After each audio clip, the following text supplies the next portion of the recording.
Estou lembrado. Estou lembrado, a gente fez, isso aqui, na aula passada, a gente pegou, exatamente, a gente estava trabalhando a questão como que a gente percebe que aquilo que seriam os bósons de Gold entraria no campo de gate. Vou fazer isso agora. Então, o objetivo de hoje, quer dizer, a gente continua aqui no setor de Higgs, né? E tá, a gente tem geração de massa, né, nos dois setores, quer dizer, a geração de massas vai ter que ser no setor de bósons de Gauge, né, que é a geração de massas vai ser no setor de Gauge e no setor de matéria, né?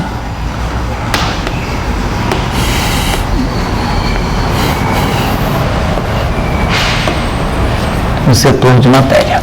Então a geração de massa ela procede em duas frentes, né? Mas antes da geração de massa a gente tem que fixar a quebra espontânea da simetria. Então quer dizer, a aula número 8. Obrigado, tchau.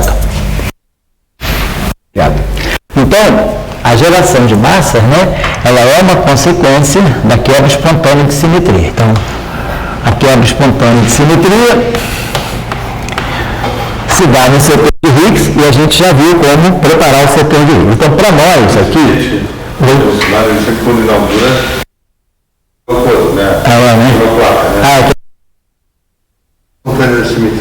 Quando que a placa é quebrada? Inaugurada? Inaugurada. Quando você escolhe o vácuo. Mas não é agora depois que você é quando você escolhe o vácuo. Então, o nosso campo de Higgs, nós parametrizamos, né, da seguinte maneira. Nós parametrizamos com um campo escalar, que tem carga eletromagnética mais, e um campo escalar também complexo, que é neutro eletromagneticamente. Essa era a nossa proposta desde o início de qual é o dublete de Higgs. Aí nós, pela quebra espontânea da simetria, olhando o potencial, tá? A quebra espontânea da simetria, né, no caso em que aquele parâmetro que a gente estava chamando de μ2 é menor do que zero, tá? Nós então fixamos o vácuo. Fixamos que o valor esperado no vácuo do φ é o valor esperado no vácuo, quer dizer, é zero, e aqui o valor esperado no vácuo do φ0, que nós escolhemos como sendo um vácuo real. Então esse é o Higgs no vácuo. E aí a gente passou, já que a gente compreendeu que havia uma configuração de vácuo, quer dizer, que o campo verdadeiro não é o φ0, mas é uma flutuação em torno do vácuo, então a gente reparametrizou, como a gente faz sempre, né, a gente tem que sempre estudar as flutuações em relação ao ground state. Então, a gente reparametrizou o φ, colocando aqui o φ de vácuo mais, né, o φ que a gente chamou de, vamos chamar assim, o φ quântico, né? Aquele que vai ser o campo, o φ de flutuações, as flutuações que depois vão ser as flutuações quânticas. Por enquanto, é uma perturbação, apenas uma oscilação em torno do vácuo. Nós não estamos com a teoria quântica ainda, nós estamos com a teoria clássica, mas depois ele vai ser o φ quântico. O φ quântico vai ser a quantização dessas flutuações. E aí a gente reescreveu o nosso campo de Higgs dessa forma. Ficou. Então, o φ mais já é a própria flutuação, porque ele tem valor esperado no vácuo igual a zero. Então, o φ mais não tem configuração de vácuo. Então, ele já é o próprio campo que é a flutuação. Agora, o φ0, então, ele pode ser escrito dessa maneira. Nós escrevemos ele como sendo um V, mais um H, mais vamos colocar aqui um I, vamos dizer assim, φ3, né? Vamos colocar assim. E o nosso φ mais, a gente chamou de φ1 mais If2. Então, vamos colocar assim. Então, o φ mais, esse φ mais aqui, é o φ1 mais If2.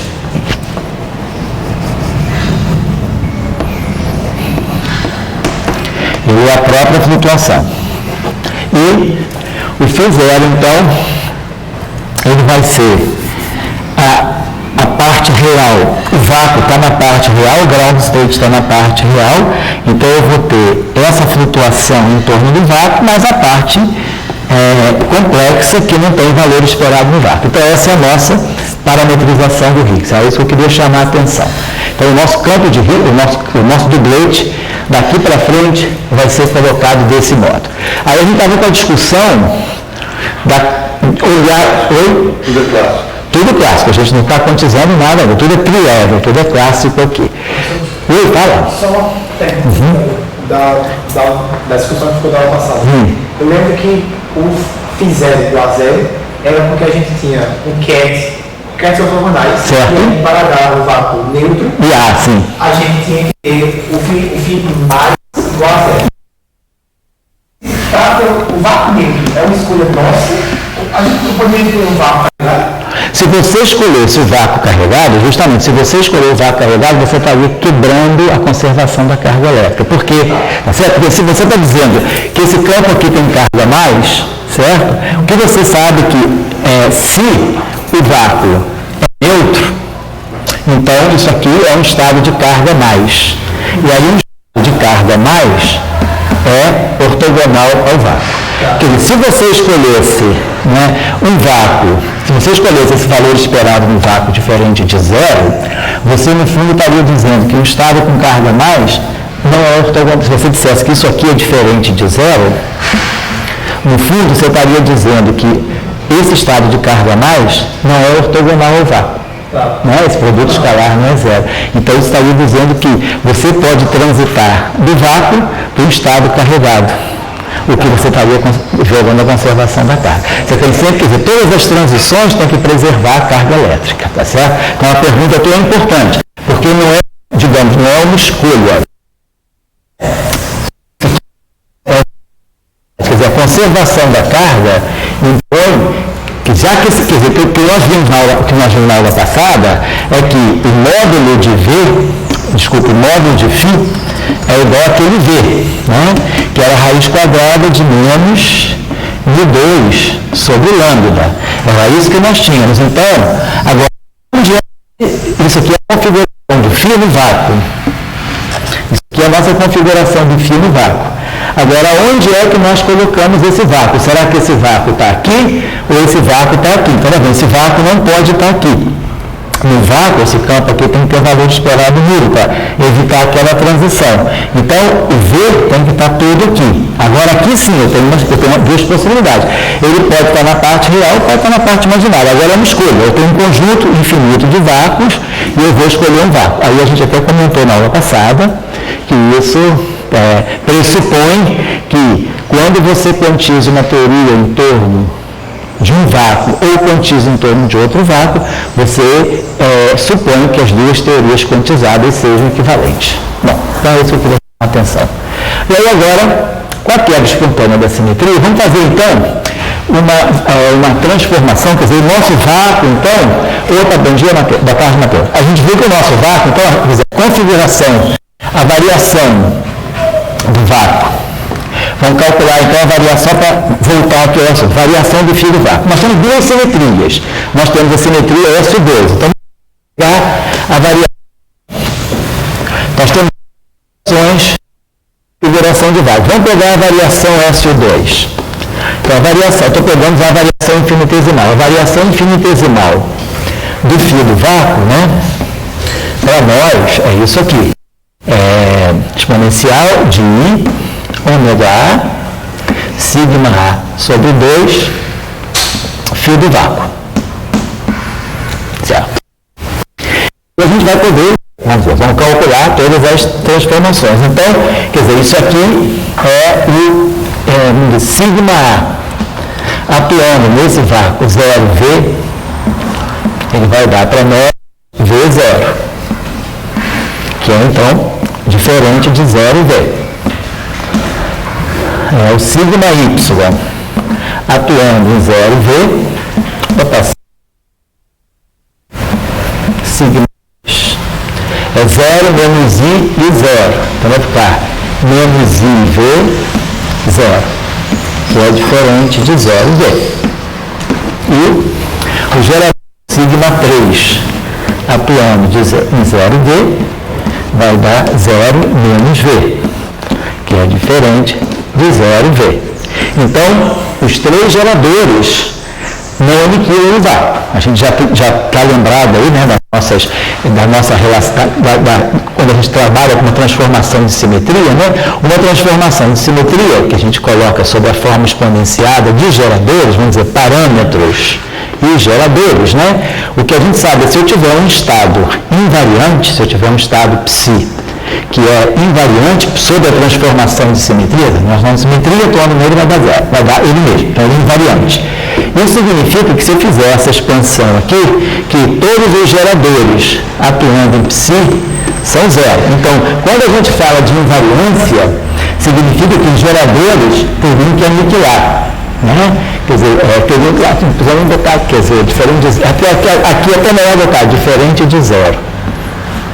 Que o que a gente espera, né, é que os geradores aniquilem o estado que é invariante. E a transformação finita preserva o estado que isso aqui é invariância. Isso aqui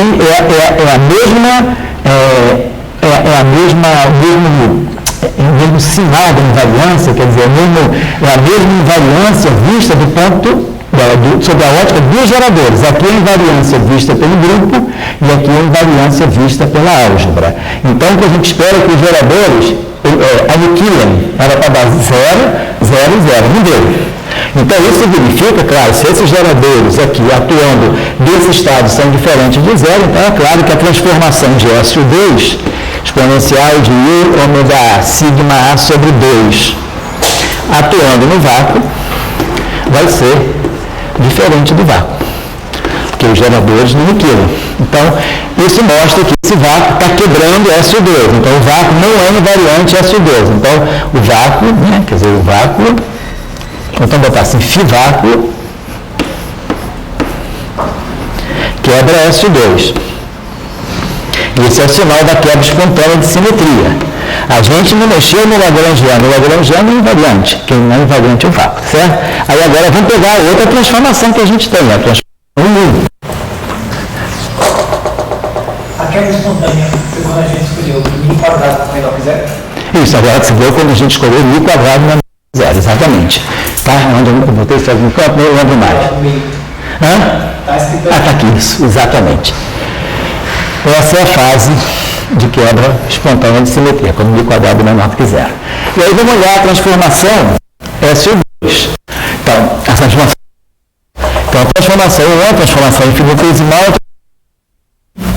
Aí o parâmetro nós chamamos de alfa, aí nós colocávamos aqui a hipercarga sobre 2, o gerador da hipercarga nós chamamos de φ sobre 2, viver.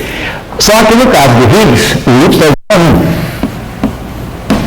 Então, claro que se eu fizer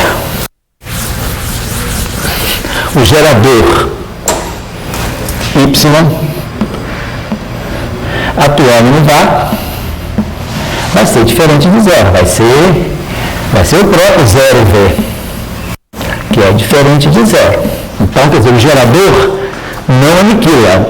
Se o gerador não aniquila, a transformação, que é a exponencial de I alfa y sobre 2 φV, isso aqui vai ser diferente de φV. Isso aqui é o estado φ. Então, se esse gerador, né, é diferente, vai dar, quer dizer, na verdade, esse gerador aqui, isso aqui vale 1. Então, quer dizer, isso aqui, vamos botar assim, isso aqui é igual a exponencial de I alfa sobre 2 φ,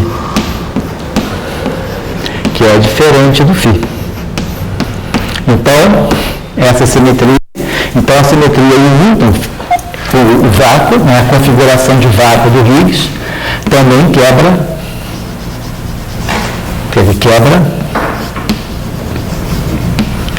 o também. O grupo quebra a simetria, né? O também. Tá certo. Oi? A placa aí de quebra espontânea de simetria. Aqui tem o primeiro momento. Aqui é o primeiro momento. Aqui é o segundo momento. Aqui é o segundo momento. Você viu que tem uma configuração não trivial no vácuo. Aí agora você vai ver se essa configuração é invariante ou não sob as mesmas simetrias do Lagrangiano. Então, as simetrias do Lagrangiano eram o SO2, aí você viu que atuando no vácuo não preserva o vácuo, e a simetria 1, que atuando no vácuo também não preserva o vácuo. Era isso que a gente viu. Agora, o que a gente pode observar daqui é o seguinte: se nós pegarmos a terceira componente, né, U3, que é sigma 3 sobre 2, né, e pegarmos essa combinação, sigma 3 sobre 2, que é U3, mais o Y sobre 2, e atuarmos no vácuo, que é o... Então, esse aqui vai dar menos 1, né? Esse aqui é 0, é 1, 0, 0, menos 1. Então, vai ficar menos 1 aqui embaixo. E esse aqui vai dar 1. Então, isso aqui vai ficar, na verdade, o primeiro vai ficar de 0, menos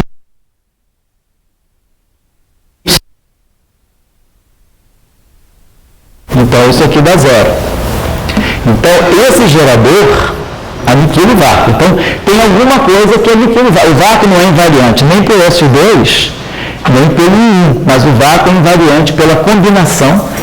Isso aqui, que é, vamos dizer assim, que é a nossa carga eletromagnética, o nosso guerra-nishijima, né? Que é o I3, que é sigma 3 sobre essa transformação. Se eu aqui definisse um elevado aí, vamos dizer assim, um parâmetro aqui beta, e aqui carga eletromagnética. Então, essa transformação aqui, atuando no vácuo, esse gerador aqui, no vácuo é 0. Então, isso aqui deixa o vácuo invariante. Então, o vácuo invariante, sob uma simetria residual U1. Quer dizer, essa simetria, vamos dizer assim, vou pegar aqui. Então, a combinação, né, vamos dizer assim, a combinação sigma 3, quer dizer, I3, né? Que é igual a sigma 3 sobre 2, né? Mais Y sobre 2, né? Essa combinação aqui, um gerador,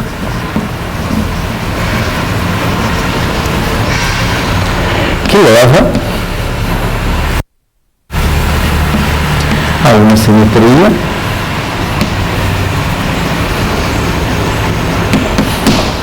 residual abeliana, né, do vácuo.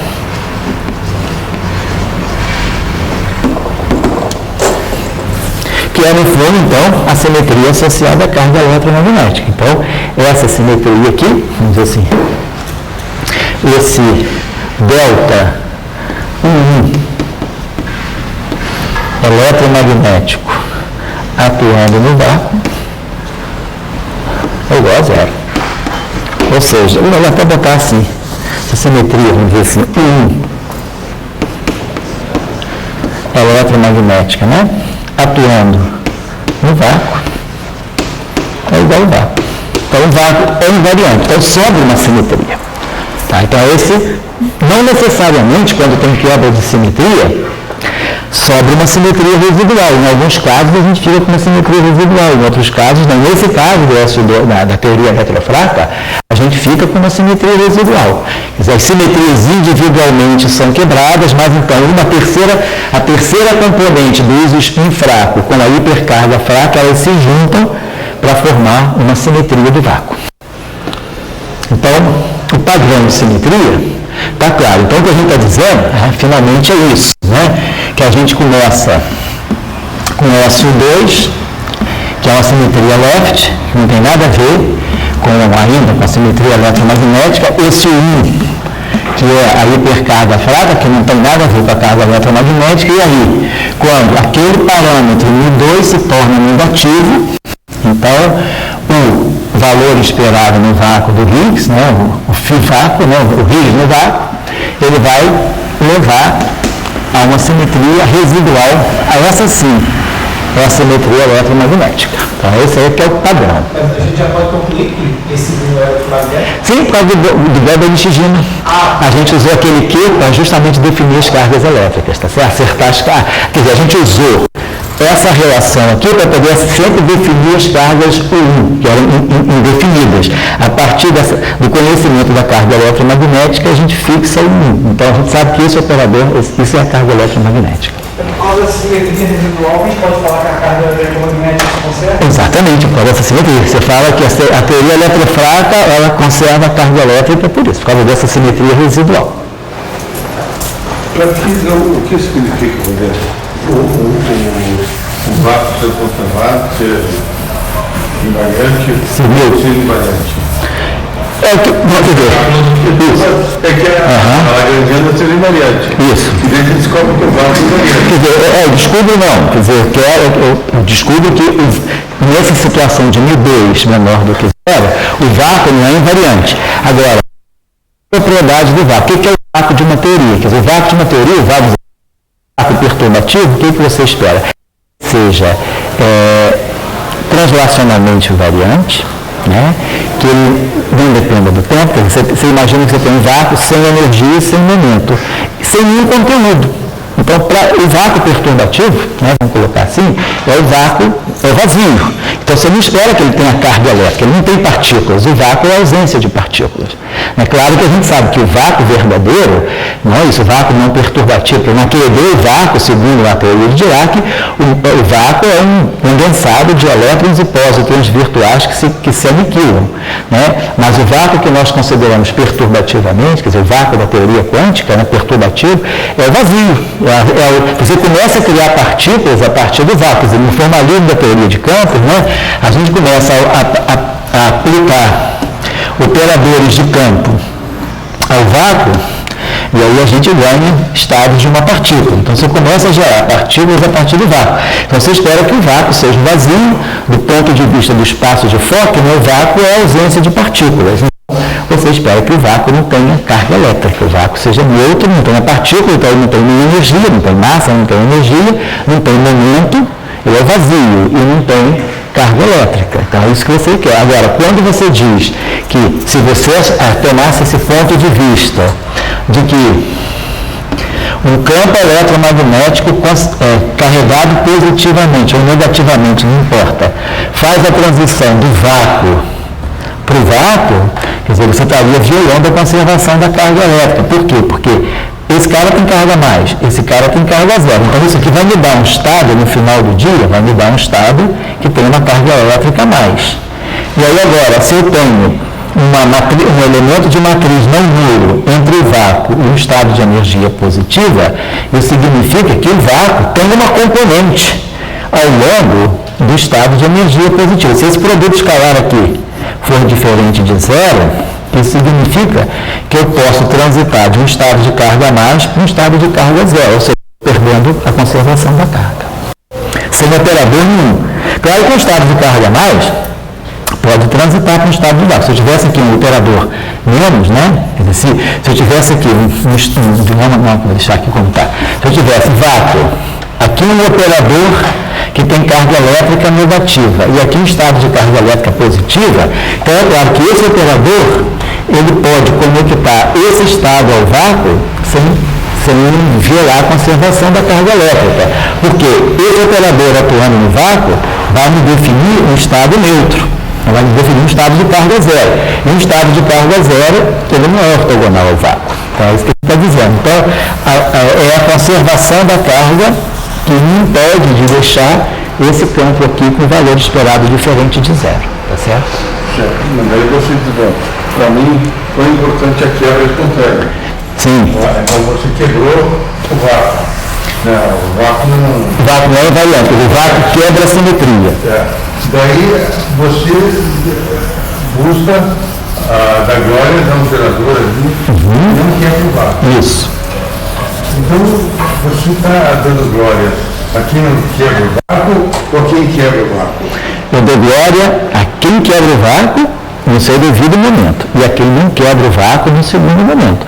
Todos os dois têm seu momento de glória. Né? Quer dizer, você precisa que, primeiro, haja uma quebra do vácuo. Por quê? Por quê? Porque a gente quer ter um mecanismo de geração de massa. A gente está imbuído dessa visão, gostemos ou não. A gente sabe que a quebra espontânea da simetria ela pode induzir o aparecimento de massa. Então é importante que haja a quebra da simetria. Agora, eu não quero do vínculo físico para não quebrar a conservação da carga, elétrica. O que eu quero sempre é garantir a conservação da carga elétrica. Então, é importante que tenha um operador que possa ser entendido como a carga elétrica que vai aniquilar o vácuo. Ou seja, o vácuo, quer dizer, quando você diz que esse operador aqui aniquila o vácuo, você está dizendo isso aqui, o operador de carga elétrica atuando no vácuo dá zero, ou seja, o vácuo é um alto estado do operador de carga elétrica, um alto valor zero, carga zero. Então isso aqui está me dizendo que o alto valor desse operador é nulo, porque esse operador vai aniquilar o vácuo.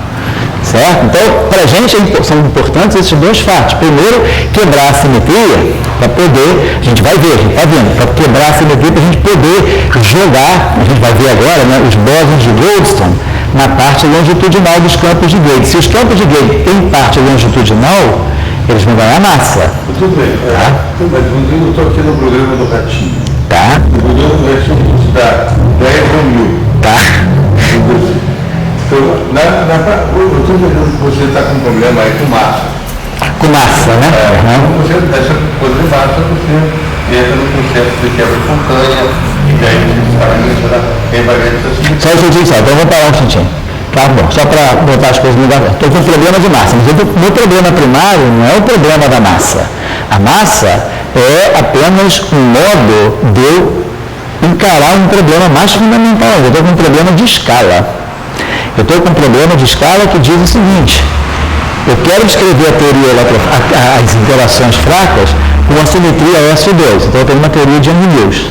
Na teoria de Young-Mills, né, para você ter uma teoria de Young-Mills exata, você tem bósons vetoriais de massa zero. Então, os bósons vetoriais de massa zero vão te dar um alcance infinito da interação. Então, o meu problema fundamental é querer descrever de uma forma unificada duas interações diferentes. Uma interação que tem alcance infinito, que é a interação eletromagnética, né?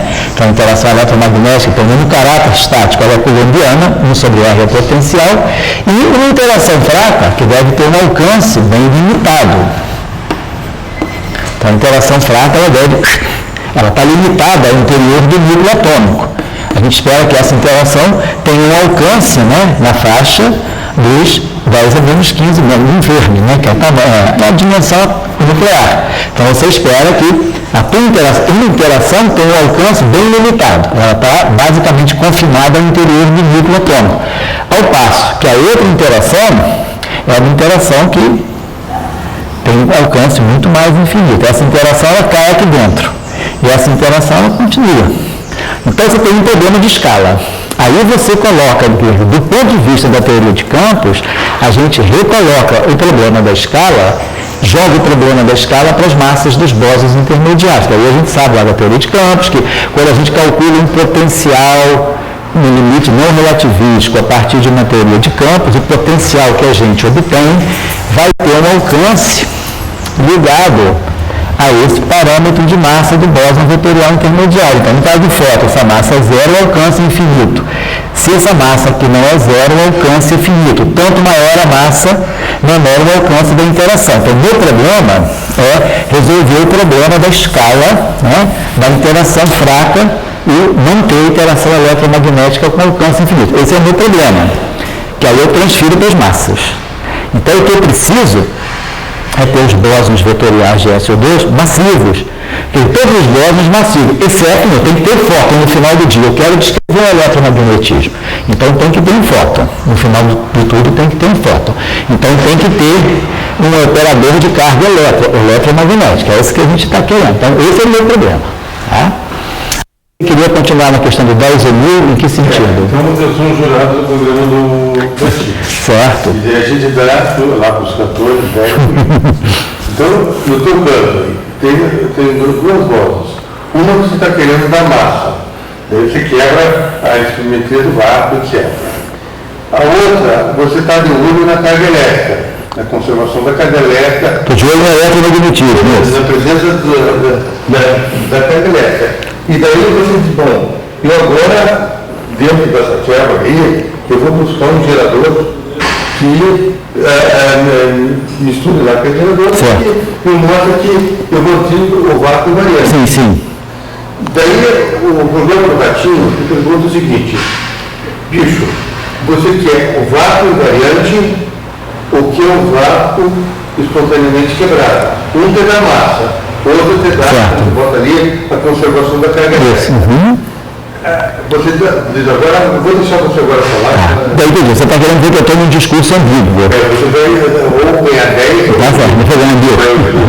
Eu vou rir, você vai ganhar mil. Não, o jurado popular, bem democrático, júri popular. Não, presta bem atenção, a repensar o vácuo, ele experimenta diferentes simetrias. Não é que eu esteja fazendo um discurso dúbio, que uma hora eu quero isso para dar um jeitinho na massa, outra hora eu quero isso para dar um jeitinho na carga. Não quero dar jeitinho em nada. O vácuo, ele percebe diferentes simetrias. Então, tem esse vácuo. A simetria S2 é quebrada. A simetria 1 é quebrada. E aquela simetria 1 é mantida. Então, o mesmo vácuo, ele experimenta diferentes simetrias. Então, as simetrias que são quebradas, o vácuo está lá, ele é, vamos dizer assim, ele é imutável. Então, o vácuo está aqui. Ele é o parâmetro, vamos dizer assim, estável. Está aqui. Então, se eu entrar aqui com S2, ela é quebrada. Se eu entrar no vácuo com o 1 da hipercarga, ele é quebrado. Agora, se eu entrar no vácuo com um eletromagnético, ele persiste. Então, não é que eu esteja fazendo um discurso dúbio, o vácuo está lá, o vácuo vai passar por vários testes. Algumas simetrias vão quebrar o vácuo e outras simetrias não vão quebrar o vácuo.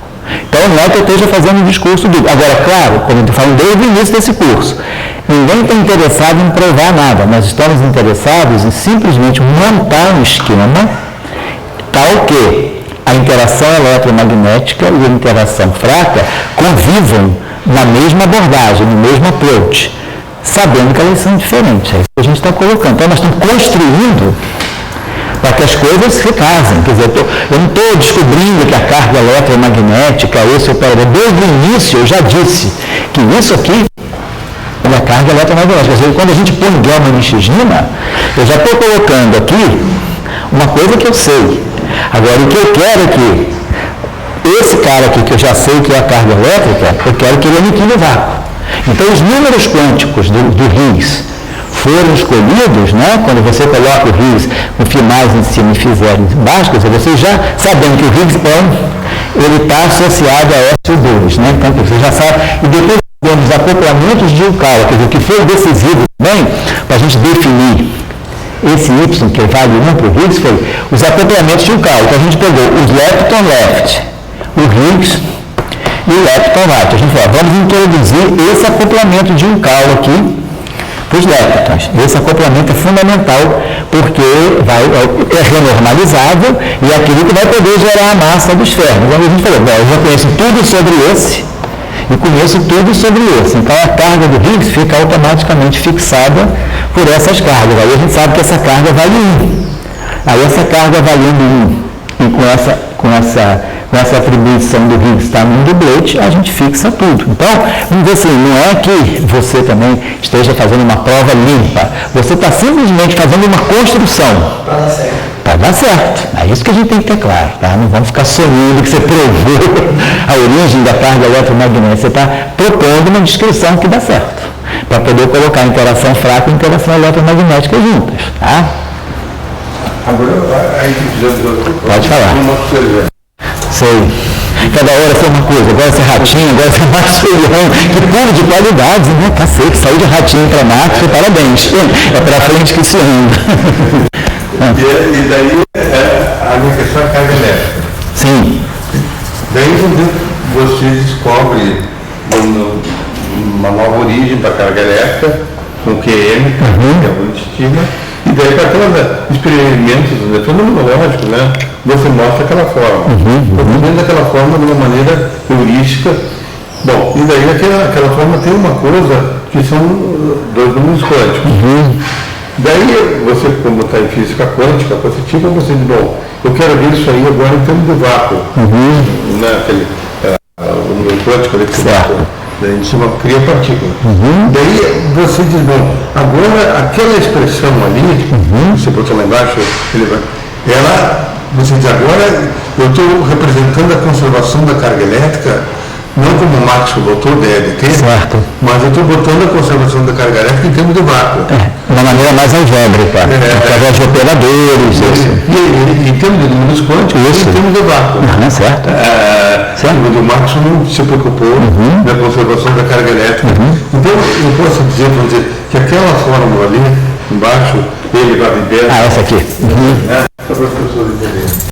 Essa forma aí seria uma forma, vamos dizer, complementar à forma do DLT, da corrente de deslocamento. Sim. Exato. Porque isso aqui está me mostrando, justamente, isso aqui está me mostrando a conservação, quer dizer, isso aqui é compatível com a conservação da carga elétrica. Então isso aqui é importante por causa da, eu estou dizendo, a carga elétrica é conservada.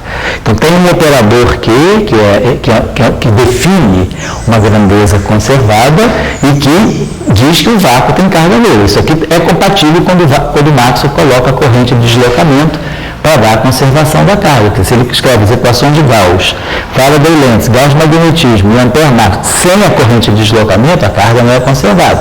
Aí ele botou a corrente de deslocamento e a carga fecha. Quer dizer, na visão Maxwell, isso aqui seria um respaldo, né?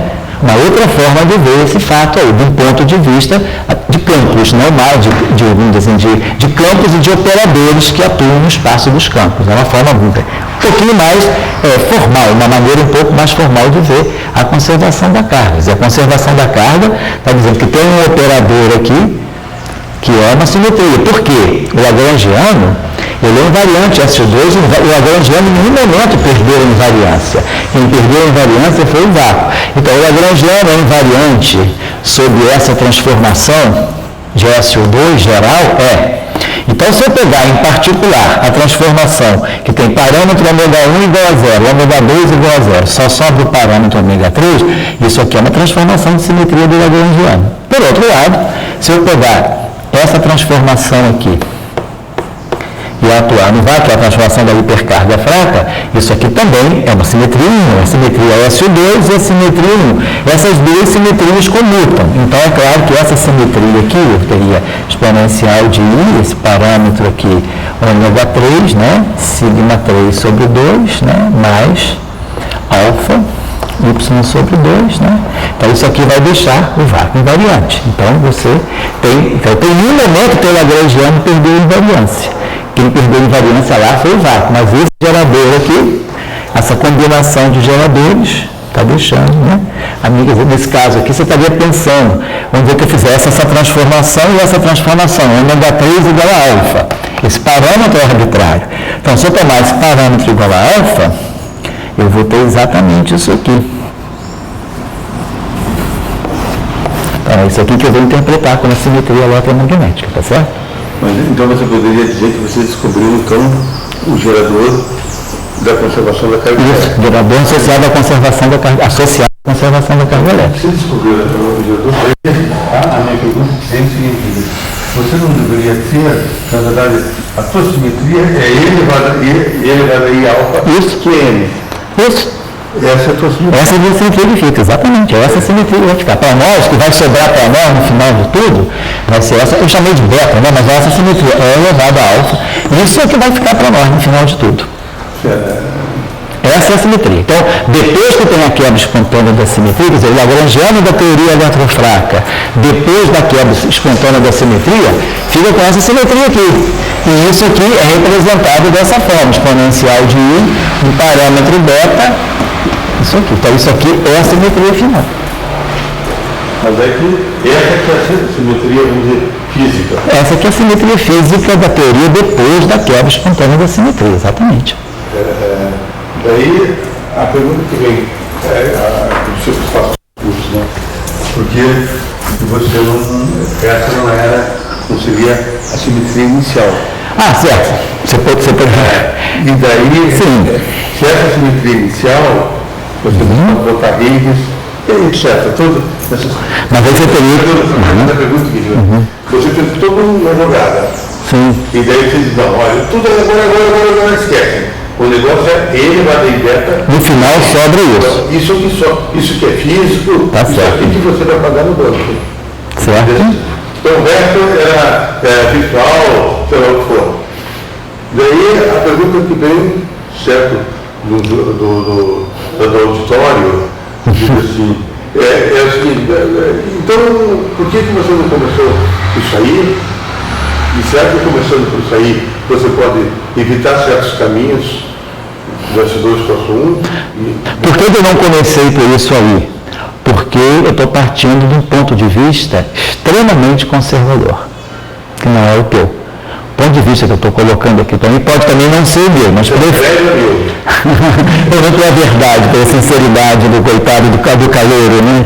É o seguinte, quer dizer, eu estou partindo de um ponto extremamente conservador, que pode não ser meu, mas assim, para o curso eu estou ensinando, estou compartilhando isso com as pessoas, para as pessoas aprenderem e depois elas tirarem também o ponto de vista delas. Estou dizendo o seguinte, o que nós aprendemos com as teorias de Gauge usuais é que uma teoria booleana ela está associada a um único campo de Gauge e uma teoria de Yang-Mills está associada a uma família de campos de Gauge, mas para cada gerador existe um único potencial de Gauge. Então, esse é o ponto fundamental da questão. Por que eu não começo então só com um? Porque do ponto de vista conservador que eu estou adotando, do ponto de vista ortodoxo das teorias de Gauge, é que uma simetria em 1 ela só vai poder ter um potencial de Gauge, ela não vai poder ter 4. Eu preciso de potenciais de Gauge por causa das correntes carregadas. Então, na teoria fraca eu tenho corrente carregada positivamente, nós já tínhamos visto, né? A corrente carregada positivamente, que é a corrente que tem o elétron, vou botar assim, o campo do elétron, vou botar assim, o elétron left, vamos colocar assim, o elétron left, gamma-mi, neutrino left. Essa corrente aqui tem carga mais 1. Ou eu posso ter essa corrente aqui, que tem carga menos 1. Ou eu posso ter essa corrente aqui, que tem carga 0. Então eu tenho correntes carregadas e corrente neutra. Ou posso ter essa corrente aqui também, que é neutra. Ou posso ter essa corrente aqui, que também é neutra. Então eu tenho correntes carregadas e correntes neutras, na teoria, né? E se eu tenho correntes carregadas e neutras, eu espero que bósons vetoriais intermediários, aí qual é o nosso, vamos dizer, quando a gente tem o egozinho da teoria de campos, o que a gente imagina? Que uma corrente carregada vai trocar bóson intermediário e vai interagir com a outra corrente carregada. Então, por exemplo, eu posso ter aqui uma corrente de um elétron, posso ter um elétron. Essas correntes foram medidas, independente. Isso, essas correntes foram, exatamente. Essas correntes são medidas porque você tem detalhe beta, você tem um nêutron que detalha um próton, um elétron e um antineutrino do elétron. Aqui você tem uma corrente carregada e aqui você tem uma corrente carregada no setor hadrônico. Então, se quiser interação fraca, o que é interação fraca? Nada mais é do que bósons vetoriais intermediários fazendo, né, a troca, realizando a interação entre correntes carregadas ou correntes neutras. Então eu posso trocar, dependendo dessa corrente e dessa corrente, eu posso estar trocando W mais, W menos, 2 a 0. Ou posso estar trocando também o bóson Y, sei lá, não importa. Mas eu estou trocando, então eu tenho que ter uma família de campos de Gauge. Então, a nossa questão como é que eu posso começar, adotando esse ponto de vista ortodoxo, como é que eu posso partir disso? Quer dizer, eu já sei que isso aqui, no final tudo que eu quero é isso. Então, quando você pergunta, se você tudo que você quer é isso, por que você não parte disso desde o início? Porque, então, isso aqui me impediria, dentro dessa formulação mais conservadora, impediria de eu poder ter uma família de campos de Gauge. Agora, quando eu tenho S2, que me dá 3 bósons de Gauge, e tenho outro que me dá um bóson de Gauge, eu tenho 4 bósons de Gauge à disposição. Então eu posso ter um bóson de Gauge carregado positivamente, posso ter um bóson de Gauge carregado negativamente, posso ter um bóson de Gauge neutro, mas eu tenho que ter o fóton também. Então, desses 4 bósons de Gauge, tem que sair esses 4 bósons de Gauge. Esse aqui eu preciso iguais a esse, a gente já viu que aquilo que vai fazer uma combinação de um bóson carregado positivamente é o BN1 menos o BN2. Isso aqui vai me dar um bóson carregado positivamente. Depois eu vou ter um bóson carregado negativamente, que é BN1 mais IBN2. Depois eu tenho um bóson neutro, que é o BN3. E depois eu tenho outro bóson neutro, que é o Y4. Agora eu sei que esse aqui deve estar associado à carga mais, carga menos, e esses dois aqui devem estar ligados à carga zero. Então, outra dúvida, fala aí. Então, sim? O Marco falou que o senhor pegou o diploma dele já. Não peguei ainda não, vou pegar. Então, vou ver se consigo pegar. Então você pega para mim, vou melhor. Ele pediu para mandar para ele. Ele pediu para mandar para o senhor. Então tá legal, você pode pegar com a Beth, tá? Sem problema. Se depois fala com a Beth, sai e depois vou lá e assino. Tá legal? Então, a gente tem esses 4 bósons aqui. Então, a questão dela, assim, ela faz pleno sentido, mas ela vai me obrigar a rever os meus conceitos de teoria de gate. Eu sei que você trabalha numa área, que a tua proposta é que você pode introduzir mais campos de gate associado a um. É a tua formulação. Então, dentro da tua formulação, eu posso partir daqui. Mas a gente está usando a formulação conservadora, canônica, de que a cada gerador tem que estar associado um campo de gauge. Então, 3 geradores de SO3, de SO2, 3 bósons de gauge. Um gerador de um bóson de gauge. Aqui eu tenho um único gerador, então eu só posso ter um único bóson de gauge. Esse é o ponto de vista. A diferença vem daí. Eu não sei se por falta de cultura, conhecimento, eu nunca vi um desenvolver o professor Abdul Salam e seus feitos gloriosos, ou lá, aquele americano lá, Pati? Vai bem? Também, eles nunca conseguiram essa reflexão que você está fazendo. Dizendo, olha, no final dessa história, o que é importante é ele, porque Sei, né? é porque não foi um caminho, Claro. etc. Mas no final dessa história, o que é importante? Aí que eu não sei se é uma falta de conhecimento mesmo, de cultura, mas eu nunca vi. Enfatizar isso, né? É porque eles escreveram paper, não estavam dando aula. Mas talvez se a gente tivesse assistido alguma aula do Weinberg, ele teria dito isso. Lá o professor Salão, quando eu dou as aulas do curso de eletroflaca com o Furlan, né? O professor Furlan fez a parte mais técnica. E as aulas mais assim, conceituais que o professor Salão deu, quer dizer, ele colocou isso. Quando eu fui estudar, fazer esse curso, né, que eu estava lá no 2º ano da CISA, eu tinha também um pouco essa visão, assim, de que a teoria eletroflaca, ela prova a eletromagnetismo, que depois falou, não, nós não estamos provando nada, nós estamos querendo simplesmente fazer uma construção, né, querendo encaixar as coisas juntas. Então, quer dizer, ele colocava isso claro, o que a gente quer ter no final, o que a gente tem no final, ele falou, ele até colocava, o nosso chão é Maxwell. Aquilo que é a eletrodinâmica quântica. Maxwell, classicamente, é elerodinâmica quântica do ponto de vista das teorias de campo. Então, esse é o nosso chão, é isso que a gente tem que ter. Então, nós vamos no paper é uma coisa mais um físico review, não um paper didático, né? Então, por isso que as pessoas não refletem muito isso. Eu estou falando isso, a gente está tendo mais liberdade aqui por causa da aula, e até porque você está perguntando, porque se você também não estivesse na plateia, talvez eu não estivesse lembrando de falar disso, de ser tão enfático quanto isso. O programa do Ratinho. Então, vale a pena. Eu vou passar a assistir, então, gente, realmente, para me convencer. Afinal de contas, ele é o pai do governador do Paraná, né? Não vale a pena. Alguma coisa ele fez na vida, gerando governador. Mas o Salam, ele assim, ele enfatizava o... Enfatizava bem que a gente quer ter isso no final. Até o Stoffel também deu umas aulas nesse curso, né? E o John era mais assim, enfático até nisso aí, bem claro, assim, ó, que a gente quer construir tudo, é chegar aí o operador no final de tudo. É isso que a gente quer. Então, agora, como você falou, se eu partir disso aqui, eu não consigo gerar 4 bósons de gauge, a não ser uma formulação estendida como que você vem trabalhando. Né? Então é isso, tá bom? Fala. Por que isso é uma versão clássica? Isso ainda é clássico. Sim, mas quando a gente está fazendo as coisas do vácuo de Higgs, a gente já estava considerando a ortogonalidade de autoestados. Isso. Já estava considerando o sanduíche. Isso. O vácuo. Isso. Já tem um cara. Vamos dizer, é uma coisa semi-clássica. Tá. Exatamente. Eu tenho, vamos dizer, uma mistura de mecânica quântica com campos clássicos. Tá. Mas eu não estou falando ainda de campos quânticos, eu não quantizei os campos, eu estou no nível da mecânica quântica. Tá. Eu estou falando de uma mecânica quântica para os estados.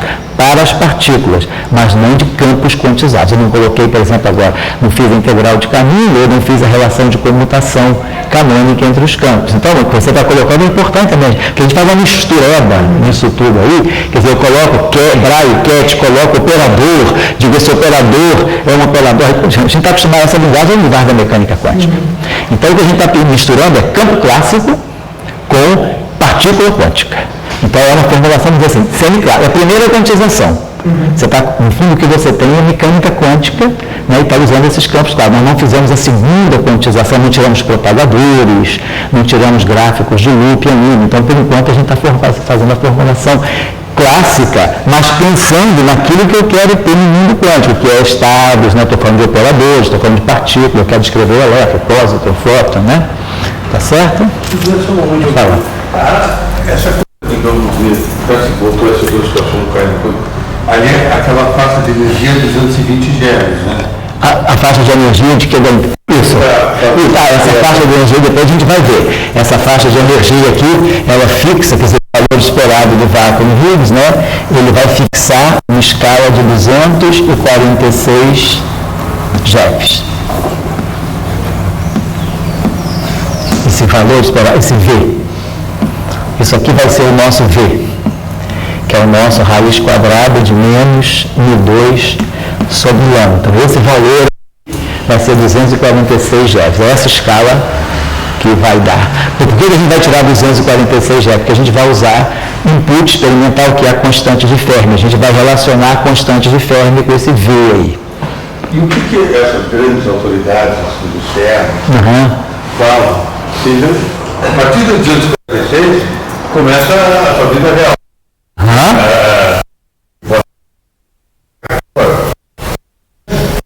Não tem evidência dos profundos. Então, justamente, lá em cima, quando eu estou com energias muito altas, quando eu estou com energias muito maiores do que 246 GeV, à medida que eu aumento cada vez mais, quanto mais altas forem as minhas energias, mais as massas vão ficando desprezíveis. Quer dizer, se eu estou falando de uma energia de 500 GeV, a massa do bóson W, que é da faixa de 81 GeV, ela não é tão pequena, é 80 sobre 500. Mas se eu estou falando de uma energia, vamos dizer assim, de 14 TeV,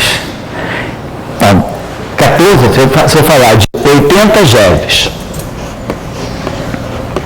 sobre 14, vamos botar 14 TeV, vamos botar 10 TeV. Então, isso aqui é a massa do W. Isso aqui, basicamente, é a escala do LHC. Então, nesse nível, nós vamos cortar esse 10 aqui, então tá bom, dá 8. Agora, o TeV é 10 a 3 GeV. Então, isso aqui está me dando uma razão de 10 a menos 3. Então, na escala do LHC, a massa do W já é 1/1000 da energia disponível no LHC. 1/1000, tá bom, a gente tem precisão para não jogar fora esse 1/1000. Mas se eu estivesse falando de uma energia muito mais alta, se eu estivesse falando de uma energia de 1 petaelectronvolt, por exemplo, se eu estivesse falando de uma energia não de um TeV, mas de um TeV, já para terminar o raciocínio.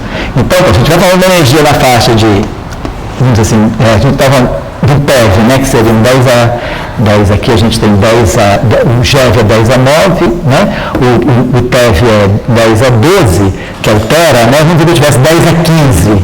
Então eu teria aqui um fator de, seria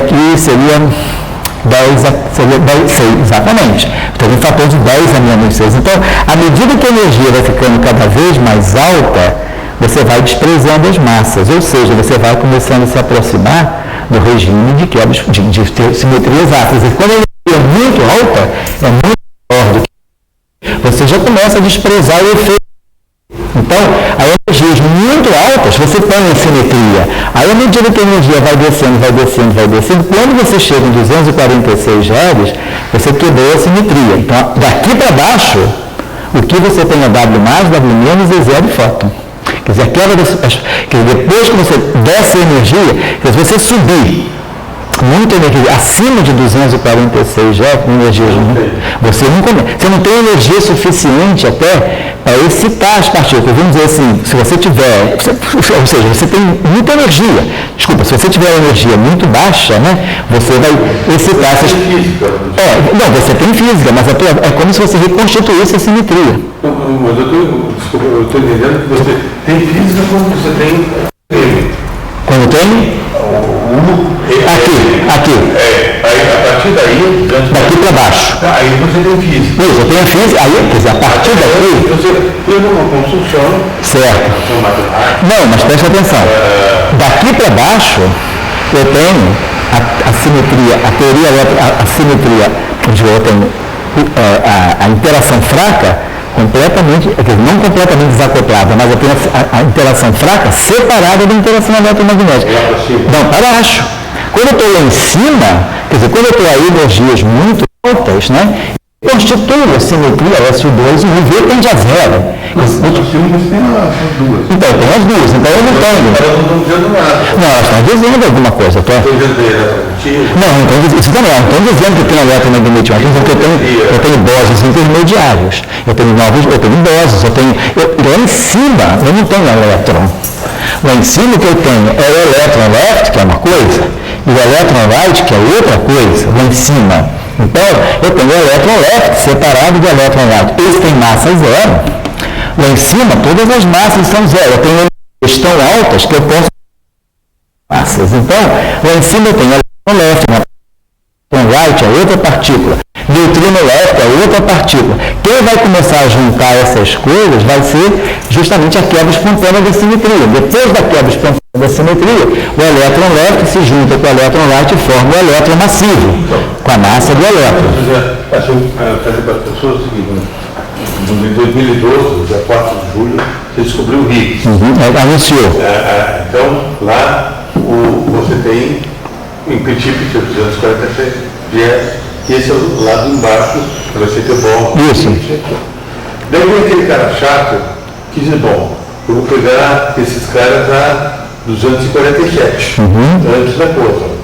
Daí eu chego e pergunto, então eu estou a 247 genes. E daí eu vejo que o meu elétron left e o meu elétron right tem massa. Se juntaram. Isso. Tem massa. Tem massa, é? Não é massa zero. Não. Daí ele destrói essa construção. Não, ele não destrói essa construção. Essa construção, ela justamente reproduz esse. Quer dizer, o que está acontecendo, nós estamos lá em cima. Aí, massa zero. Todo mundo tem massa zero. Isso. O elétron left é separado do elétron right. Em cima, bem acima de 246. Mas aí o cara diz, não, eu fui lá e fiz um experimento acima de 246. Sim. E descobri que eles têm massa. Ah, entendi o que você está falando, porque no LHC, você está dizendo, no LHC você descobre que eles têm massa. Então, será que no LHC você está destruindo isso? Não, entendi o que você está falando. Não, vamos pensar assim, isso aconteceu, isso não está acontecendo agora.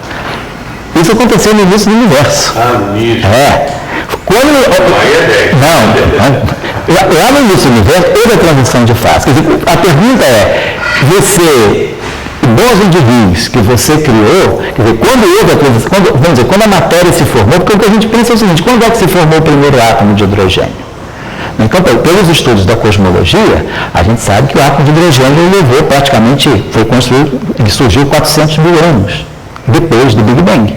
Então, quando você tem lá em cima só tem energia, você se pergunta que horas essas coisas aconteceram. Quer dizer, isso aqui é uma fotografia daquilo que aconteceu no início dos tempos. Quer dizer, você estava lá em cima em altas energias, você viu que houve, em certo momento, houve uma quebra da simetria que gerou para nós elétrons, gerou quarks que chegaram até nós. O que você está fazendo no LHC é reconstituir uma situação física muito semelhante àquilo que aconteceu no passado. Quer dizer, você está fazendo uma volta ao passado, quando eu estou fornecendo energia ao meu sistema.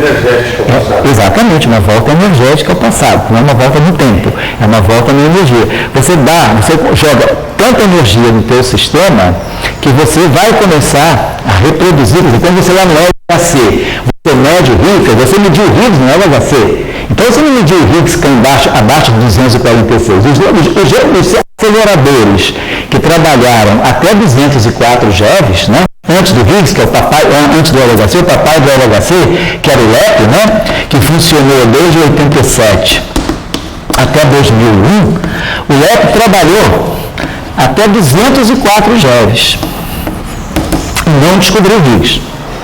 Então o LEP foi daqui, até 204, tinha praticamente 100 por feixe, era o elétron mais ou menos, o LEP era mais ou menos, não era uma máquina de prótons não.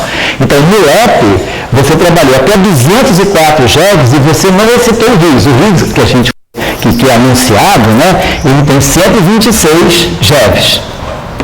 Essa é a massa do Higgs. Então você teria, vamos dizer, energia suficiente para excitar o Higgs.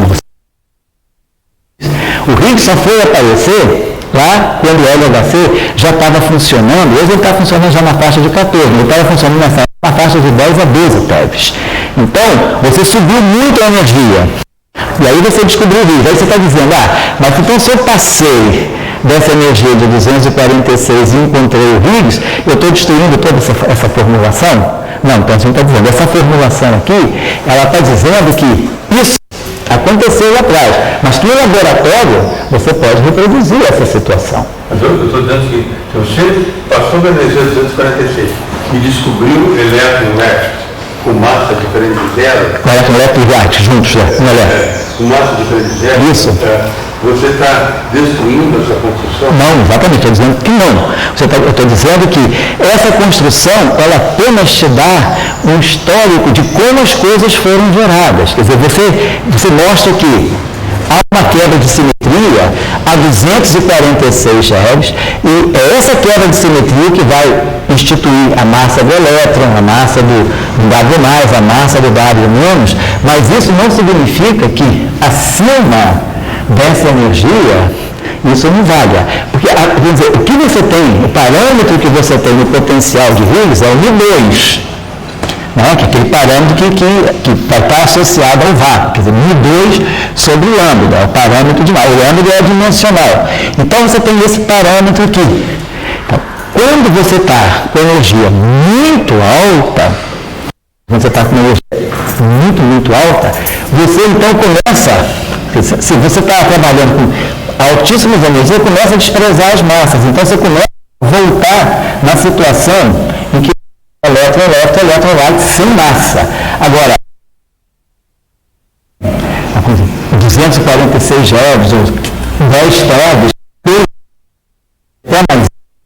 a gente ainda não reconstituiu a simetria. Isso aqui é apenas, vamos dizer assim, é uma construção que você faz para saber como é que eu posso chegar à massa do elétron, como é que eu posso chegar ao elétron. Porque, na verdade, quando você começa a teoria eletrofraca, toda a construção, todo mundo é quiral, você não tem férmio de Dirac. Você tem esse férmio quiral, você tem esse férmio quiral, tem esse férmio quiral, aí tem os Bnins sem massa, muito acima, exatamente. Todo mundo sem massa, tem esse Y, todo mundo sem massa, não tem massa, não tem nenhuma noção de massa. Esse é o universo lá no início do tempo. Aí, em certo momento, houve uma transição de fase. Então, essa transição de fase que aconteceu no universo primordial, lá há muito tempo atrás, né, ela aconteceu com o Higgs, nessa faixa de energia. Mas não significa isso que você estava nessa energia para isso acontecer. Você podia ter energias muito altas, mas o Higgs é que se configurou nessa energia de 246 GeV. Essa energia de 246 GeV é a energia do vácuo de Higgs, mas não é a energia do universo nessa época, é uma energia imensa. Apenas o vácuo, o campo de Higgs, ele se configurou com esse valor de vácuo, ele criou essa, que é isso que a gente está dizendo. E aí, com essa escala do Higgs, você determina todas as massas. Então, Jorge diz, então, quando você vai ao LHC, e você gera esses processos eletrofracos, você está numa máquina aqui na Terra, né, voltando do passado no sentido da energia. Você está dando energia suficiente ao teu sistema, porque pensa bem, se você está com uma energia, vamos ver, você faz um experimento de QED, a massa do elétron é 0,5 MeV. Vamos dizer que você faz um experimento na faixa dos, vamos dizer assim, dos 1 GeV, que são 1000 MeVs. Então, com 1 GeV, né, você tem assim uma energia que é praticamente 1000 vezes a massa de repouso do elétron. A massa de repouso do elétron é 0,5 MeV, né? Mas só para chutar, no MeV. De 1 MeV para 1 GeV são 10 a 3. Então, você está com uma energia muito alta. Agora, quando você faz experimentos com elétrons nessa faixa de energia, você acelera o elétron, você joga energia no teu elétron. Aí o teu elétron vai interagir com o outro elétron. Então, você está no elétron, você tem elétrons, e vamos dizer, você tem pósitrons. Então, você tem elétron, tá, tudo, você tem um elétron, vai espalhar com um pósitron. Então, o que vai acontecer no processo? O problema não é tanto a energia do elétron, a energia do pósitron. O problema é quanta energia um elétron pode comunicar. O problema todo é o momento transfer. Quer dizer, quando a gente tem uma reação, eu tenho o momento final menos o momento inicial. É isso aqui, quer dizer, a partícula tem esse momento transfer. Ela vinha com um certo momento inicial e no final ela apareceu com um certo momento, que é o momento transfer. E aí a gente vai pegar, vamos pegar isso aqui é o momento P1. Vamos pegar o quadrado desse quadro de momento. Q2 vai ser momento final ao quadrado, mais momento inicial ao quadrado, menos 2 vezes momento final vezes momento. Estou falando em sentido quadridimensional, espaço de Minkowski. Então o nosso Q2 vai ser, se eu estou falando, se a partícula final é um elétron, P2 é N2. Se a partícula inicial também é um elétron, então é N2 também. Então isso aqui vai ficar 2 vezes a massa do elétron ao quadrado. Menos. Esse produto escalar vai ficar menos 2 vezes a energia final do elétron, vezes a energia inicial do elétron, né, mais 2 vezes, que é o produto, que é o produto de Minkowski, né, fica energia, né, fica P0 menos P escalar P. Então vai aparecer um sinal negativo na parte espacial. Então vai ficar mais 2 vezes momento final escalar momento inicial. Então isso aqui vai me dar o ângulo, né? Vai dar o ângulo, então o momento inicial e o momento final vai me dar o ângulo de espalhamento. A partícula sofreu esse ângulo de espalhamento. Então daqui que vai sair o módulo de P, módulo de U, vezes o cosseno do ângulo de espalhamento. Muito bem. Agora, essa grandeza aqui é que vai estar associada a esse propagador. Quando você passa esse propagador aqui, ele vai ter uma estrutura, ele pode ter uma estrutura, um numerador aqui, que pode ser uma matriz, mas ele vai ter um denominador do tipo Q2 menos N2. Então, o que está em jogo é o momento transfer. Então, se o elétron tem um momento transfer, vamos dizer, para você acessar os processos eletrofracos, você teria qual é a escala de massa dos processos eletrofracos? É 246 GeV. Então, se esse Q2, se você conseguir, o elétron tem energia suficiente para no processo ele gerar um momento transfer que possa chegar, vamos dizer, aqui você tem, se você estiver falando uma troca com W, a massa do W é 80 GeV. Então você tem Q2, quer dizer, o teu polo aqui é Q2 igual a MW ao quadrado. Então é aqui que você vai ter, vamos dizer assim, você vai ter o pico. Então, quer dizer, se você der ao elétron uma energia tal que ele possa ter um momento transfer que excite, né? Porque de repente ele vai ter um momento transfer tão baixo, que isso aqui é zero perto disso. Se o teu Q2, que é o momento transfer, for muito menor do que a massa ao quadrado, então você pode esquecer isso aqui e ficar só com massa. Então, agora, se você, e aí quer dizer, isso aqui é um número pequeno, vamos dizer, essa massa é muito grande, então esse denominador vai ser pequeno, então você vai ter pouca probabilidade desse processo. Agora, se o teu Q2 for muito grande, começar a se aproximar do N2, isso aqui vai tender a zero.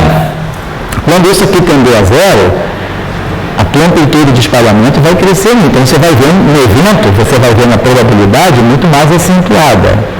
Então, vamos dizer assim, o que está em jogo, né? Quando você coloca no acelerador, você acelera próton contra próton, elétron contra elétron, o que é importante é ver o momento transfer, porque é o momento transfer que vai te dizer, será que a energia dessa partícula trocada, né, aqui, será que essa partícula vai ter vai emitir um momento transfer que vai conseguir excitar, vai chegar perto dos estados que tem massa alta? Porque se você tiver com um momento transfer muito baixo, você vai desprezar isso aqui e você não vai ver, esse efeito vai ser muito puxado para baixo, porque essas massas são grandes, então você vai ter uma probabilidade muito pequena. Agora, se você começa a aumentar a energia do sistema, vai aumentando, vai dando energia, vai dando energia, vai dando energia ao teu sistema, você começa a chegar muito perto disso aqui. E aí você começa a excitar as partículas que são trocadas. Quer dizer, então, para você, então quando a gente fala no LHC, você deu energia suficiente. Nesse caso não são elétrons e prótons, mas são quarks e antiquarks, são quarks. Quando você começa a dar energia suficiente a esses quarks, eles vão ter momentos de transfer muito grandes e eles vão começar a excitar estados muito massivos que a gente não vê no regime de baixa energia. Então, quando você, por exemplo, pega na QED, a gente chama de Baba scattering, espalhamento elétron-elétron, espalhamento elétron-positron, espalhamento cômputron. Quer dizer, quando você fala espalhamento elétron-elétron, na QED, você está supondo que você está trabalhando em energia que é baixa o suficiente, quer dizer, esse fóton trocado aqui, essa partícula trocada aqui, o momento de transfer é tão pequeno que você não vai ver o Z0. Quer dizer, no espalhamento elétron-elétron, você pode trocar fóton, pode trocar Z0, como pode trocar Higgs também. Pode trocar graviton também, você pode trocar várias coisas. Só que no graviton, vamos dizer, a constante é muito pequena, então o processo, porque ele é puxado para baixo pela constante de acoplamento. Agora, se o elétron tiver baixo momento de transfer, você não vai conseguir chegar perto da massa do Z0, que é 90 GeV. Nem vai conseguir chegar perto da massa do Higgs, que é 126 GeV. Você vai ter uma energia muito baixa, então esse denominador aqui é praticamente a massa, que é grande, e essa fração é pequena. Então você não vai ter, vamos dizer assim, visibilidade, a sucessão de choque vai ser pequena para você.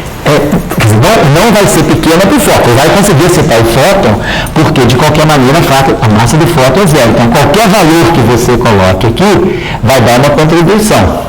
Então, agora, se você estiver estudando o espalhamento elétron-elétron, no LEP, por exemplo, não no acelerador de baixas energias, mas lá no LEP, que era 204 GeV, o que você esperava justamente é, nessa troca, poder trocar um Higgs também. Porque se tem energia suficiente para excitar esse elétron, tem um momento de transfer alto o suficiente para chegar perto da massa do Higgs, perto da massa do Z0. Tanto é que foi no acelerador anterior ao LEP, você já detectou o W+, detectou o W- e detectou o Z0. Quando você foi para o LEP, em 87, você revisitou o W+, W- e Z0, mas não conseguiu ter eventos que mostrassem que você excitou o Higgs. Então, eu só quero chamar a atenção, quer dizer, quando você vai estudar o espalhamento elétron-elétron, dependendo do nível de energia que você está, você vai, por exemplo, na QED, a gente calcula esse gráfico de Feynman aqui, colocando aqui só o fóton. Para a gente só existe o fóton. Agora, se você está no regime de energia mais alto, você pode excitar o Higgs, pode excitar o Z0. Então, você já vai poder excitar modos que são muito mais altos. Então, você já começa a ver efeitos eletrofracos no espalhamento elétron-elétron. O espalhamento elétron-elétron nessa troca de fóton, a troca do Z0 e a troca de Higgs também. Então, é isso que está acontecendo. Quer dizer, a ideia da teoria, vamos dizer assim, quando você faz isso aqui, não é dizer que se você estiver acima disso, você está destruindo ou não. Está dizendo o seguinte, você está numa energia muito alta, o Higgs, quando ele se configura nessa energia. Essa energia é a energia do Higgs. E aí, quando o Higgs se configura nessa energia, você vê a quebra da simetria. É isso que você está fazendo. Você está falando de você reproduz no laboratório agora uma coisa que aconteceu espontaneamente no início do universo. Agora você está induzindo um processo. Você está induzindo um processo que foi espontâneo lá no universo primordial. Então você está simplesmente fazendo um experimento para ver aquilo. Essa que é a ideia, mas não significa que acima de 246 GeV você estaria negando os resultados. Está claro? Eu entendo que isso aí, às vezes, eu também me preocupei com isso, quando eu estava tentando estudar isso. Assim que eu comecei a fazer os cursos, né, eu também tinha, mas assim, como é que eu vou ver essas coisas se isso essa 246 GeV? Então, esses 246 GeV é a energia do Higgs, mas não é a energia do teu sistema. É a escala que o Higgs define. O Higgs introduz uma escala. Você pode ter com energia altíssima, mas o Higgs quando ele se configura nesse valor, né, quando o campo de Higgs adquire essa escala, aí você tem essa separação. Então, por exemplo, você não sabe qual é a faixa de energia que começa a ter a eletrofraca. Isso é 246 só foi a energia para criar o Higgs. Isso, a energia, não para criar o Higgs, a energia para criar o vácuo de Higgs, a energia em que o vácuo de Higgs se configura. Tá? Então é isso aqui que você tem. Agora, se você tiver um LHC, você tem uma energia bem mais alta do que isso, como a gente vê. A gente tem 14 TeV, a eletrofraca é 200 GeV. Então você tem 14 TeV sobre 200 GeV. Razoável, né? Fator de 10 a 2, basicamente, né? Então, mas isso não significa que quando você está no LHC, você, quando está com uma energia bem superior a isso aqui, que você, então, está medindo coisas que você está destruindo essa previsão aqui. Não. Isso aqui simplesmente é uma maneira de você mostrar como as coisas aconteceram lá no início do universo e que você pode agora reproduzir isso no laboratório. Isso aqui o que é difícil para a gente. É o seguinte, a gente está acostumado, que você botou o elétron aqui. Você diz que tem uma energia para criar massa. Se você está em 204, provavelmente você vai ter energia para excitar. Quer dizer, o que é importante, só para relembrar para os estudantes que estão mais iniciando, que podem estar assistindo esse curso, né? O que é importante para a gente não é tanto a energia da partícula, é o momento que ela é capaz de transferir. Porque às vezes a energia a partícula pode ter uma energia muito alta e ela sai com uma energia muito alta também, ela transferiu um pouco o momento. Se ela transferir um pouco o momento, ela não vai ter, esse pequeno momento não vai ter a chance de excitar coisas mais pesadas. Quer dizer, a teoria te diz o que dois elétrons podem trocar. Quando a gente terminar os vértices da teoria eletrofrágil, a gente vai ver. Os elétrons podem trocar fótons, os elétrons podem trocar Z0, os elétrons podem trocar Higgs, os elétrons podem trocar neutrino também, né? Eu posso ter um espalhamento, eu poderia ter alguma coisa assim, um elétron, né, daqui, vamos dizer assim, um elétron com carga menos, aqui sai um W menos, vamos dizer, se eu tivesse uma coisa assim, um elétron em carga negativa, e aqui tem um W menos, carga negativa, ele pode emitir um neutrino. E aí esse neutrino aqui pode também estar mudando, vamos dizer assim, alguma coisa ligada a um elétron. Então eu poderia tentar esse espalhamento, elétron, e um W menos, W menos. Eu teria elétron, e um W menos, W menos.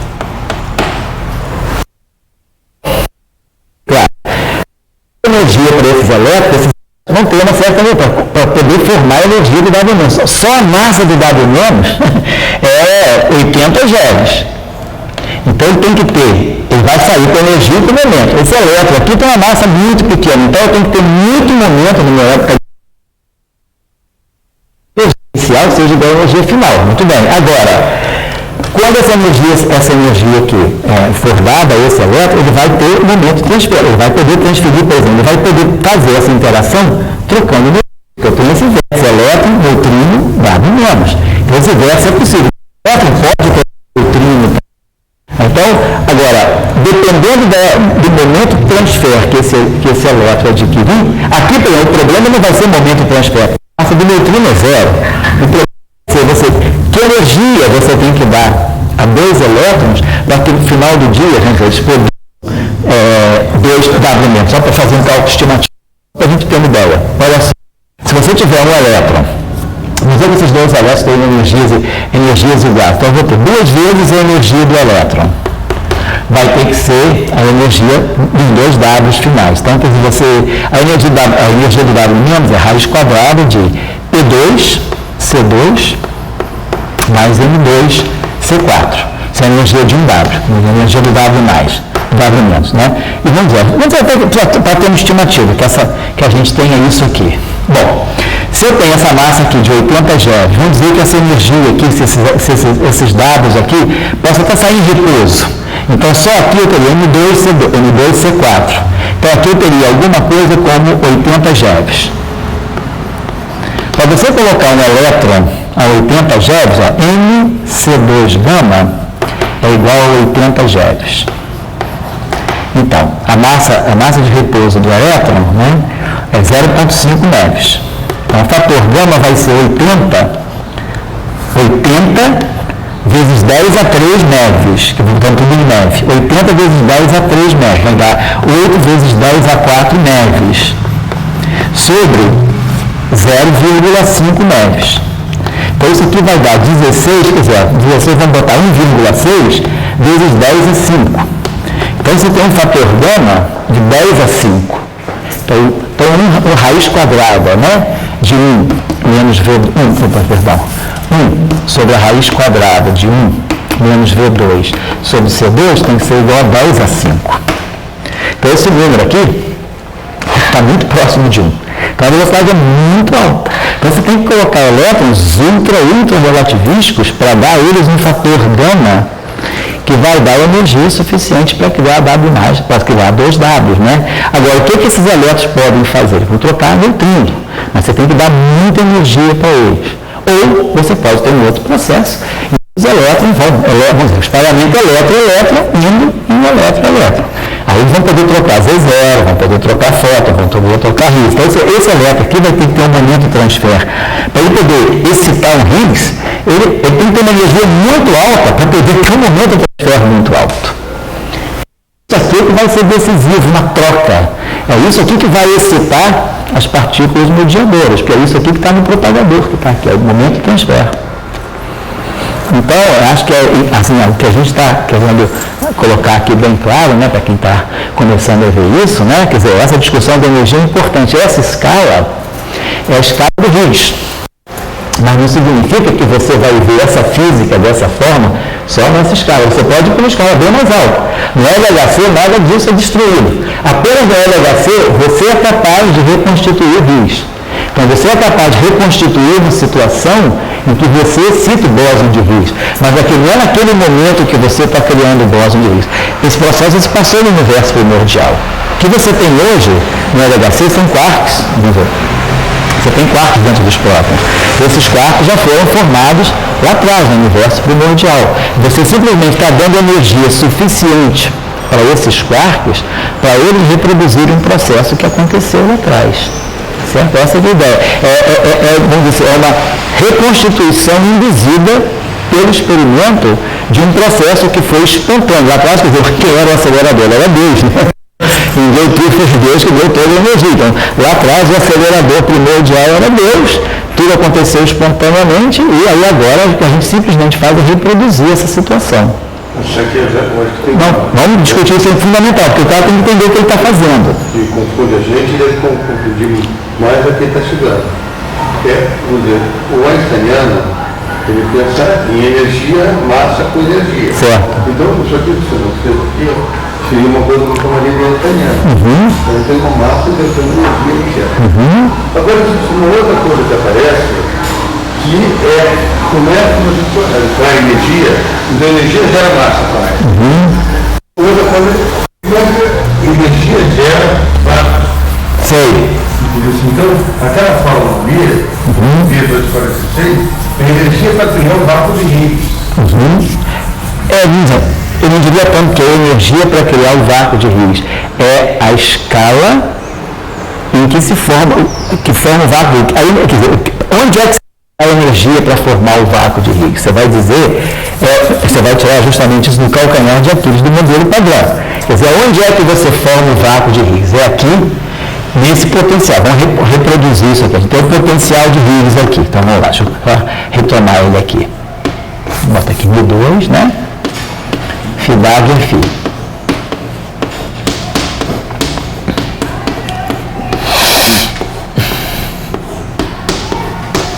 Então está aqui. Você tem esse potencial. O que você espera? Então você diz, o teu sistema, sempre, quer dizer, o que você espera de um sistema quântico? Que esse sistema quântico tem uma configuração de mínima energia. E que o teu sistema quântico, ele apresente as flutuações quânticas, ele seja flutuações de vibrações, né? Ou de excitações em torno desse estado de mínima energia. Então, a primeira coisa que você tem que olhar é qual é a energia do meu estado fundamental. Qual é o mínimo de energia que esse sistema, que a gente já escreveu várias vezes o lagrangiano aqui, eletrofraco, pode ter, tem lá a parte do elétron left, a parte dos leptons left, lepton right, bóson de Gauss, você tem aquele lagrangiano todo que a gente escreveu até agora. O lagrangiano do setor de Higgs, a gente tem o lagrangiano que é o lagrangiano de SO2, vamos dizer, os bósons de Young-Mills, mais o lagrangiano do bóson de hipercarga, vamos dizer, o lagrangiano 1, vou botar aqui o lagrangiano dos bósons SO2, menos um quarto de F-A, menos um quarto de Y-I. Aí depois, nós temos o lagrangiano aqui do setor leptônico, setor de matéria, e temos aqui o lagrangiano do setor de Higgs. Então, esse é o nosso lagrangiano. Aqui, vai descrever. Tem que procurar no sistema, ele vai ter que apresentar ou flutuações em torno de um estado de mínima energia. Então, a primeira coisa que eu tenho que olhar aqui é o estado de mínima energia, que é o ground state do meu sistema. Então, vamos procurar. O ground state a gente chama de vácuo. Então, vamos procurar quem é o vácuo. Qual é o estado de mínima energia que esse sistema. A gente viu que no estado de mínima energia, todos os campos daqui são zero, por causa da invariância de Lorentz. Todos os campos aqui são zero, por causa da invariância de Lorentz. Todos os campos aqui são zero, por causa da invariância de Lorentz. Porque no estado de mínima energia, quer dizer, eu vou ter campos, né, que na verdade a gente interpreta, né, os valores esperados no vácuo dos campos, né, como sendo a configuração dos campos no estado de mínima energia, o valor médio dos campos no estado de vácuo, que vai mudar a configuração de campos no estado de mínima energia. Só sobra isso aqui. E aí, toda a minimização está nesse potencial, porque aí a gente viu, esse lagrangiano de Higgs, ele vai gerar a seguinte energia.